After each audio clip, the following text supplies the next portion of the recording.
இந்த அளவுக்கு ஆளுமையும் மக்கள் ஆதரவும் கொண்ட பழனி பாபா அவர்கள் ஒரு பெரிய முயற்சி எடுக்கிறாரு.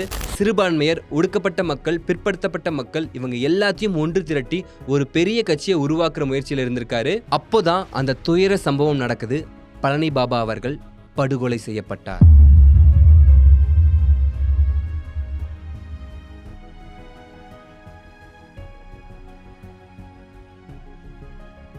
1997 ஜனவரி 8ஆம் தேதி பொள்ளாச்சியில் இருக்கக்கூடிய அவர் நண்பரை பார்த்துட்டு ரிட்டர்ன் வரப்போ யாரும் எதிர்பார்க்காத விதமா 6 பேர் இவரை கார்லயே கொண்டிருக்காங்க, படுகொலை செஞ்சிருக்காங்க. பழனி பாபா அவர்களுக்கு இதுதான் முதல் தடவையா கொலை முயற்சி நடக்குதான்னு கேட்டா கிடையாது. ஏற்கனவே அவருக்கு நடந்திருக்கு. அவர் சாப்பிட்ற சாப்பாட்டுல கண்ணாடி போன்ற ஒரு பாய்சனை கலந்து கொடுத்திருக்காங்க. அதனால அவருடைய உணவு குழாய் முழுவதும் பாதிப்படைஞ்சிருக்கு. ஸோ அதனால அப்ப இருந்து இப்போ வரைக்கும் அவர் லிக்விட் ஃபுட்ஸ் மட்டும்தான் எடுத்துக்க முடியும். சாலிட் ஃபுட்ஸ் அவரால் சாப்பிடவே முடியாது. பழனி பாபா இருந்ததுக்கு அப்புறம் அவருடைய உடலை அவர் படித்த ஸ்கூலான ஐடிஓ ஸ்கூலுக்கு பக்கத்துல தான் நல்லடக்கம் செஞ்சிருக்காங்க. இதுதான் நான் ஆரம்பத்திலே சொன்னேன் இல்லையா, அவர் எங்க ஆரம்பிச்சாரோ அங்கே தான் அவர் வாழ்க்கை முடிஞ்சிருக்குன்றது. அந்த கணக்கு இதுதான். பழனி பாபா அவர்கள் இறந்ததுக்கு அப்புறம் தமிழ்நாட்டில் நிறைய இடங்கள்ல கலவரம் வெடிச்சிச்சு. அண்ட் அதை கண்ட்ரோல் பண்றதுக்கு போலீஸ் ஆஃபீஸர்ஸ் ரொம்பவே கஷ்டப்பட்டாங்க.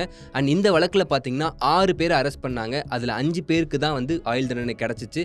அந்த 5 பேரும் ஹைகோர்ட்ல அப்பீல் பண்ணனால போதிய சாட்சி இல்ல, ஐ விட்னஸும் நான் பார்க்கலன்னு சொல்லிட்டு பின்வாங்கினால அவங்கள விடுதலை செஞ்சுட்டாங்க. பழனி பாபா அவர்கள் இறந்து கிட்டத்தட்ட 25 வருஷம் மேலானாலும் அவர் பேச்சு இப்பவும் சோஷியல் மீடியால வைரல் ஆயிட்டு இருக்கு. எந்த மோட்டிவ்ல இவர் கொலை செய்யப்பட்டார்ன்றது இன்னும் மர்மமா தான் இருக்கு.